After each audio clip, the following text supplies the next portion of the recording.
Okay.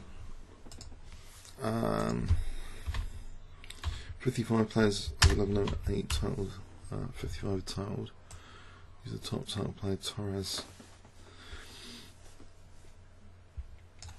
Okay. Oh, I can't pronounce that name.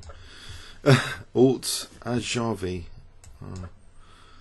hAutAjArvi. Okay. What about Bishop B5? Let's be sadistic against the old Sveshnikov. Don't tell me A6 Knight D5. He's going to allow Knight D5. A little bit of a trap. Except what do I do now? It's not really a trap, is it? I don't want my bishop trapped.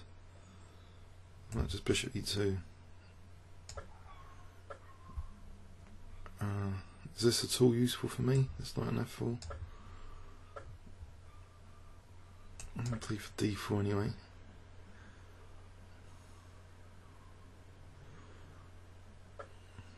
Oh, provocation. What is he doing? These knights are awkward, aren't they?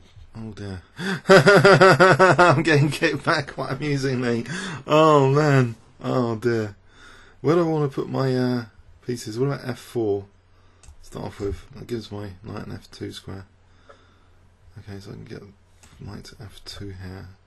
Then untangle with D3.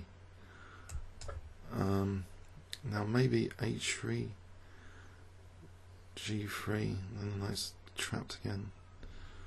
Okay, play for D4 again. Castle queenside. It's going for my king.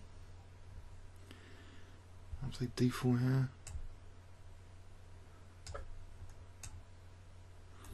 Am I giving him too much counterplay on the diagonal?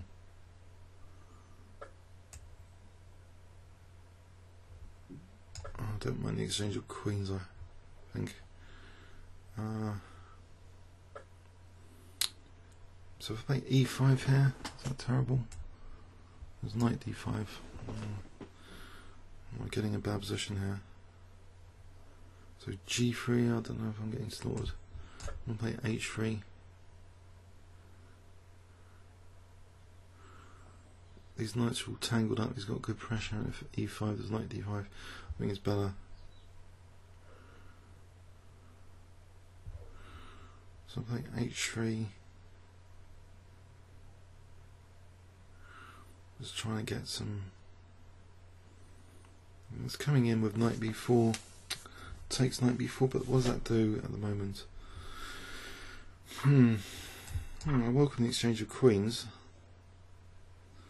but I don't think he's going to do that. Oh. Okay. So have I got H3 on the cards? Otherwise I don't know what I'm doing in my position. Threat. What's the immediate threat? I can't see it. I'm sure there is one. Bishop moves to A4 or something. I want to lose the exchange. If I lose the exchange, I can get in these two pawns anyway. Play knight F3. Well, I need this knight to move, basically. Bishop D1, there's rook C1. So he's threatening knight C2. Now, Bishop D3, does that lose on the spot? I don't really want to allow rook invasion, so oh, that's a pain.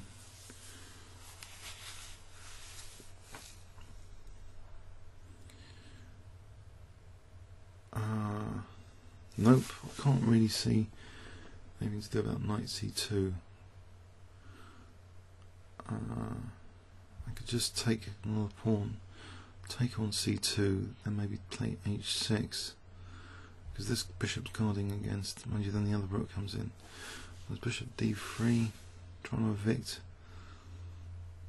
and then bishop B1, rook C3, bishop B1.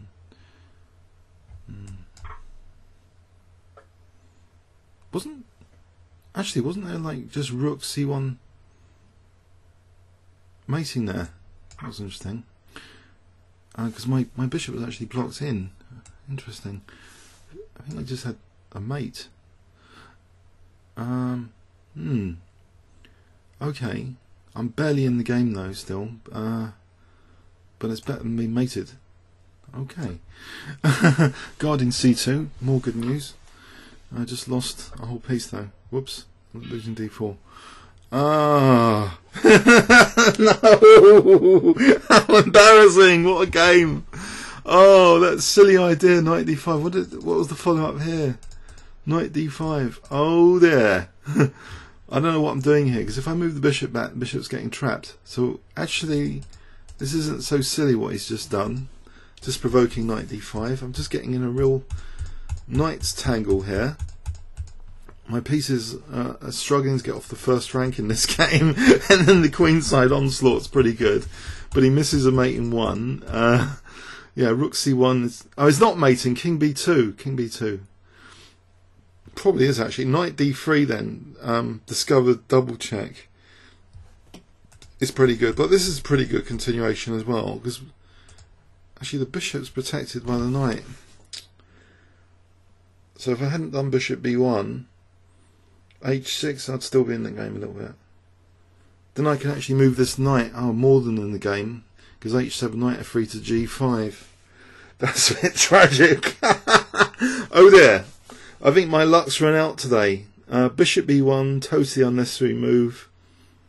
Just losing on the spot, basically to the bishop. So just h6.